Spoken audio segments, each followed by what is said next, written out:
আমি বিশম্বর উপজেলার ধনপুর ইউনিয়নের গামারতলা গ্রামের কৃষক জনাব মোহাম্মদ সাদ্দাম হোসেনের জমিনে সরজমিনে উপস্থিত হয়েছি। আমার সাথে উপস্থিত আছে আমাদের ইন্টার্ন স্টুডেন্ট নামরাগো আতাহার কিবরিয়া। আমরা আতাহার কিবরিয়ার সাথে নিয়ে সরজমিনে মাঠে চলে এসেছি। আমাদের আমাদের আজকের এই মাঠের মূল চাষি হচ্ছে জনাব সাদ্দাম হোসেন। সাদ্দাম হোসেন তার নিজস্ব আগাম সবজি আবাদে লাউ চাষ করেছেন, মনে হয় নবাব লাউ। আমি সাদ্দাম হোসেনের সাথে কথা বলবো। আসসালামু আলাইকুম সাদ্দাম হোসেন। ওয়ালাইকুম সালাম। আসসালামু আলাইকুম। কেমন আছেন? ভালো আছি স্যার। আচ্ছা, এটা লাউটা কি জাত? নবাব নবাব কিরকম ধরছে? ধরছে স্যার, ব্যাপকভাবে ধরছে স্যার। প্রচুর ধরছে না? প্রচুর। আচ্ছা। আর এ পর্যন্ত কতগুলি উঠছে? আজকে কতটি কাটা হয়েছে? আজকে প্রায় ১০০ র উপরে কাটা হইছে। ১০০ র উপরে? ১০০ র উপরে। আচ্ছা, তাহলে তিনি তো চৈত মাসের এ পর্যন্ত চলতে থাকবো না? জি, চলতে থাকবে স্যার এটা যে আচ্ছা, তাইলে দেশি জাতটা হচ্ছে নবাব। নবাব। বর্তমানে কত করে বিক্রি হয়? বর্তমানে আজকের বাজার গেছে আপনার ৫,০০০। ৫,০০০ ৫০ থেকে টাকা পিস পাইকারি। ৫,০০০ থেকে শ। শ।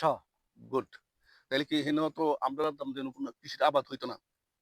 কিছুদিন আগে তো ছিল না। জি না। এখন কি সম্প্রসারণ আরো আরো অন্যান্য চাষীরা করতেছে? অনেক ছাড়া অনেক আগুয়া গেছে আগে থেকে।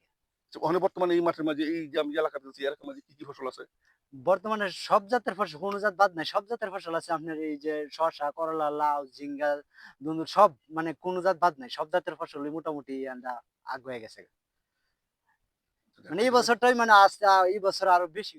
আমরা সাদ্দাম হোসেনের লাউয়ের জমিনের ভিতরের অংশ কি পরিমাণ লাউ আসছে আপনারা হয়তো দেখতে পাচ্ছেন। যদি আমাদের চাষিরা প্রত্যেকেই সাদ্দামের মতো আগ্রহী হয় আর ধানের পাশাপাশি লাউ বা অন্যান্য সবজির আবাদগুলি করে, আমার বিশ্বাস আমাদের এলাকার চাষিরা অনেক লাভবান হবে এবং এই ভিডিও হয়তো আগ্রহী চাষি। তা আমি চাইবো আমাদের এই অত্র এলাকার প্রত্যন্ত অঞ্চল গামারতলা গ্রামটা, এখানে আমাদের চাষের পরিমাণ খুব কম এবং গবাদি পশুর অবাধ বিচরণ। আর এর প্রেক্ষাপটে আমরা চাইবো যে এই এলাকার জন্য আমরা নতুন করে আবাদ আনতে পারি এবং আমরা শুধুমাত্র ধানের দিকে না থাকা চেয়ে না থেকে আমরা অন্যান্য ফসলের দিকে আগাই। এখন আমাদের আগাম একদম আগাম আপনারা দেখতে পাচ্ছেন লাউ চলে আসছে, পাশের জমিনে করলা আছে, আছে শশা, আছে ঝিঙ্গা, আছে আছে চিচিঙ্গা, বিভিন্ন ফসল। আমরা এই এমনিভাবে আমাদের এই দনপুর ইউনিয়নের টোটালটা এরিয়া, আমাদের মাসিমপুর ব্লক টোটালটা যেন আমরা দুর্বার গতিতে কৃষিতে এগিয়ে নিতে পারি এবং চাষিরা লাভবান হয়, এটাই আমাদের প্রত্যাশা রইল। ধন্যবাদ।